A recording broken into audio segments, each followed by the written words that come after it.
This is a demonstration of the new automatic features from Instrumental. Our stations now provide 100% inspection of units and allow teams to catch issues faster without requiring additional operators or space on the line.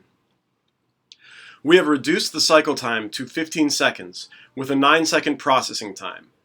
After completing their SOP with the unit, one operator loads it into the Instrumental station based on what they see on the monitor.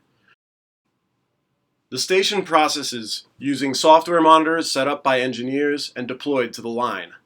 Once processing is complete, the subsequent operator can quickly determine if the unit should continue or be binned based on the stack light, which shows green or red. This easy-to-use system allows teams to incorporate the value of Instrumental's technology, intercepting units on the line with faster feedback loops to improve yields and reduce rework costs.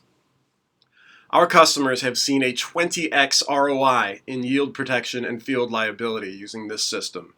Our technology is trusted by Fortune 500 companies and has proved to be instrumental both during development and through to mass production.